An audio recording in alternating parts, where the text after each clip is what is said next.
Big Boss 8 infinity of fun emotions. నిన్న nomination డేలో అన్ని ఎమోషన్స్ బయటకు వచ్చాయి, వాళ్ళు ఎక్స్ప్రెస్ చేసుకున్నారు. బాగా అనిపించింది. సో నిన్న డే స్మూత్కి వెళ్ళిపోయింది. ఈ రోజుకి వచ్చేటప్పటికి ఫుడ్ టాస్క్ రేషన్ కోసం ఫైట్ స్టార్ట్ అయింది. పృథ్వీ అసలు ఇతని గురించి ఏం మాట్లాడాలో అర్థం కావడం లేదు. ఈ మనిషి మారడా? ఇలాగే ఆడతాడా? ఏమనంటే నేను స్ట్రాంగ్ అంటాడు, నా ఎగ్రెషన్నే నాకు బలం అంటాడు.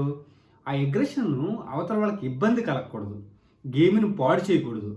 అది ఎందుకు అతనికి ఆలోచన రావడం లేదు? ఎప్పటికీ అర్థం చేసుకుంటాడు? ఈరోజు ఫుడ్ టాస్క్ మీరు చూసుంటే ఫస్ట్ టాస్క్లో ఏందా పద్ధతి అసలు? అంటే కొట్టేసుకుంటే గేమ్ అయిపోతుందా? బుర్ర ఉపయోగించాలా? అంటే నువ్వు ఓడిపోతావు అనే సిచ్యువేషన్ వచ్చినప్పటికీ పక్కన వాళ్ళని ఏదో ఒక విధంగా ఓడించాలా?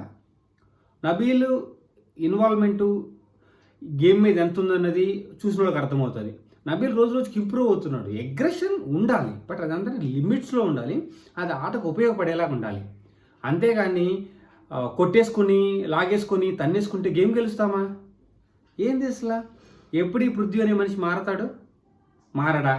పృథ్వీ, నువ్వు కండబలం ఒకటే కాదు, బుద్ధి బలం కూడా ఉండాలి. బుద్ధి బలం లేకపోతే బిగ్ బాస్లో నువ్వు ఎదగవు, ఎదరికి వెళ్ళలేవు. టాప్ 5లో నేను ఊహించుకున్నావయ్యా, బట్ నువ్వేంది రోజు రోజుకి అదొక టైప్లో అంటే బలాన్ని చూపించాలనుకుంటున్నావు తప్ప బుద్ధి బలాన్ని చూపించాలనుకోవట్లేదు. నీ వే ఆఫ్ గేమింగ్ అస్సలు బాగాలేదు పృథ్వీ. అందరూ చెప్పినట్టే నీ అగ్రెషన్ నిన్ను పడగొడుతుంది.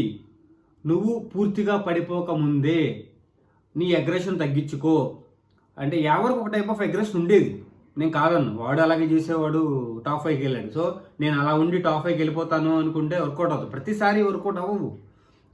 అంటే కొన్నిసార్లు ఎమోషన్స్ కూడా నువ్వు ప్రయారిటీ ఇవ్వాలి. ఎమోషన్ కూడా వీక్ చేస్తుంది, బట్ ఏంటంటే ప్రతి దాన్ని బ్యాలెన్స్ చేసుకుంటూ వెళ్ళాలి. గేమ్ అంటే గేమ్లో బ్యాలెన్స్ లేనప్పుడు ఒకదాని మీదే అగ్రెషన్ వర్కౌట్ అవ్వదు, హెవీ ఎమోషన్స్ వర్కౌట్ అవ్వవు. అన్నింటినీ బ్యాలెన్స్ చేసుకుంటూ ఎవరైతే వెళ్తారో వాళ్ళు బిగ్ బాస్ టాప్ 5లో ఉంటారు. విన్నర్ అయ్యే ఛాన్సెస్ కూడా ఉంటుంది. నీకు ఆ దమ్ము ఉంది, బట్ ఎందుకు నువ్వు బుద్ధి బలాన్ని ఉపయోగించకుండా ఆ కండబలాన్ని ఉపయోగించాలి, కొట్టేయాలి, తన్నేయాలి అనుకుంటే ఎలా వర్కౌట్ అవుతుంది? ఎంతమంది చెప్తున్నారు నీకు హౌస్లో? నీ మంచి కోసమే కదా, ఎందుకనట్లా? Where is the problem? నువ్వు మాత్రం ఇలాగే ఉంటే మాత్రము you will be lose and హౌస్ను కూడా చిందరవందర చేస్తావు.